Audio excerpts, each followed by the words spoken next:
அண்மை செய்தி. சட்டப்பேரவை தேர்தலில் அண்ணாமலை கட்டாயமாக போட்டியிட வேண்டும் என பாஜக மேலிடம் உறுதி என தகவல் வெளியாகியுள்ளது. இதுகுறித்த மேலும் கூடுதல் விவரங்களை எமது செய்தியாளர் ராஜகுமரன் வழங்க கேட்கலாம். வணக்கம் ராஜகுமரன், இதுகுறித்த கூடுதல் விவரங்களை சொல்லுங்க.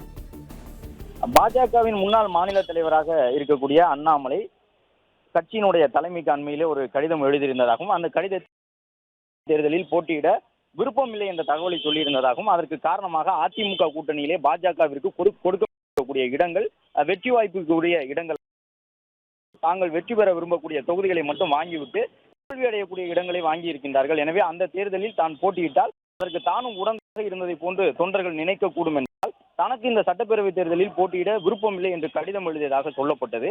அந்த கடிதத்தின் தொடர்ச்சியாக பாஜகவினுடைய தேசிய தலைமையிலிருந்து அண்ணாமலை போன்ற ஒரு மிகப்பெரிய தலைவர் போட்டியிட வேண்டும் என்றும், அண்ணாமலை போட்டியிடாவிட்டால் தமிழகத்திலே பாஜக மிகப்பெரிய பின்னடைவை சந்திக்கும் என்று கூறியதாகவும், அதன் காரணமாக அண்ணாமலை போட்டியிடாவிட்டால் முக்கிய நிர்வாகிகளே வெற்றி பெறுவது பல சிரமங்கள் சூழலுக்கு சென்றுவிடும் என்பதால் அண்ணாமலை கண்டிப்பாக போட்டி என்ற வேண்டுகோளை பாஜகவின் தேசிய தலைமை அண்ணாமலைக்கு வைத்ததாக சொல்லப்படுகின்றது.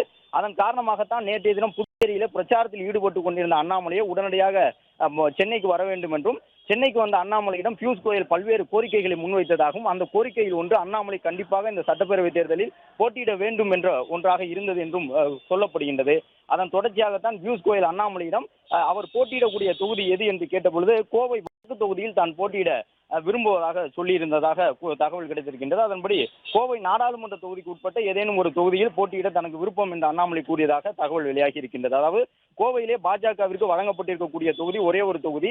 ஏற்கனவே கோவையினுடைய தெற்கு உறுப்பினராக இருந்த வானதி சீனிவாசன் கோவை வடக்கு தொகுதியில் போட்டியிடக்கூடிய விதமாக அந்த கோவை வடக்கு தொகுதியை பாஜக பெற்றதாக சொல்லப்படுகின்றது. எனவே கோவை வடக்கு தொகுதியில் ஒதுக்கப்பட்டால் மட்டும்தான் தேர்தலில் போட்டியிட முடியும் என்ற அடிப்படையிலே கோவையில் தனக்கு ஏதேனும் ஒரு தொகுதியில் போட்டியிட விருப்பம் இருக்கின்றது என்ற தகவலை கோயிலிடம் அண்ணாமலை தெரிவித்திருப்பதாக சொல்லப்பட்டிருக்கின்றது. அதே நேரம் பாஜகவினுடைய மாநில நிர்வாகிகள் ஏற்கனவே ஒரு பட்டியல் தயாரித்திருக்கின்றார்கள். அந்த பட்டியலிலே ஒவ்வொரு தொகுதிக்கும் 3 பெயர் பரிந்துரைக்கப்பட்டிருக்கின்றது.